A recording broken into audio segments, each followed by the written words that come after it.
ఏదైతే నెల్లూరు జిల్లాలోని పలు ప్రాంతాల్లో ఏవైతే ప్రైవేటు కార్పొరేట్ విద్యా సంస్థల యొక్క స్కూళ్ళు కాలేజీలు అక్రమంగా సెలవు దినాల్లో తరగతులు నిర్వహిస్తూ ఉన్నారు.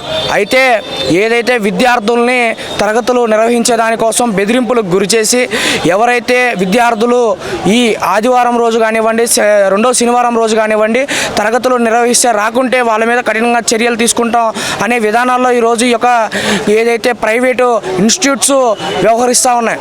అయితే ఇప్పటికే పలుసార్లు ఈ యొక్క సమస్యలపై ఎస్ఎఫ్ఐగా ఏదైతే గ్రీవెన్సెల్ లాంటి కార్యక్రమాలలో అలాగే జిల్లా విద్యాశాఖ అధికారులైనటువంటి డిఈఓ గారు కానివ్వండి ఆర్ఐఓ గారు కానివ్వండి పలుసార్లు వారి దృష్టికి ఈ యొక్క సమస్యలు తీసుకెళ్తా ఉన్నాం.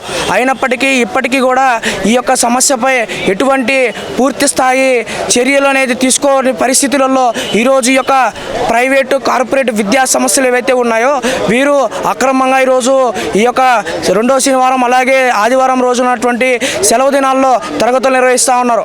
వీటిపైన ఎస్ఎఫ్ఐగా ఒకటే తెలియజేస్తూ ఉన్నాం. ఏ అయితే ఈరోజు అకాడమిక్ సంబంధించినటువంటి క్యాలెండర్లోగా ఈ యొక్క ప్రైవేట్ ఇన్స్టిట్యూట్లు లక్షలాది రూపాయలు ఫీజులు వసూలు చేస్తా విద్యార్థులకి సరైనటువంటి విద్య అందించలేని పరిస్థితులలో ఈరోజు ఆదివారాలు పెడతా ఉన్నారా అని మేము అడుగుతా ఉన్నాం. ఎందుకనంటే ఈరోజు ఎక్స్ట్రా క్లాసుల పేరుతో విద్యార్థుల్ని మానసిక ఇబ్బందులకు గురి చేస్తూ ఏదైతే విద్యార్థుల యొక్క మానసిక పరిస్థితికి వాళ్ళు ఆలోచించకుండా వాళ్ళ ఇష్టానుసారంగా వాళ్ళ ర్యాంకుల కోసం వాళ్ళ పబ్లిసిటీల కోసం ఈరోజు ఈ యొక్క విద్యా సంస్థలు రన్ చేస్తూ ఉన్నాయి. ఈరోజు ఎస్ఎఫ్ఐగా ఈ యొక్క చర్యని తీవ్రంగా మేము ఖండిస్తూ ఉన్నాం.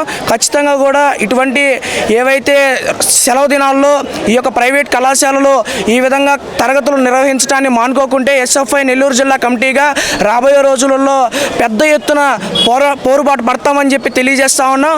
అలాగే ఈ యొక్క తరగతులు నిర్వహించేటువంటి కళాశాలల ఎదుట మేము ఎప్పటికప్పుడు ఈ యొక్క ఆందోళన కూడా తెలియజేస్తామని చెప్పి కూడా ఈ సందర్భంగా తెలియజేస్తూ ఉన్నాం.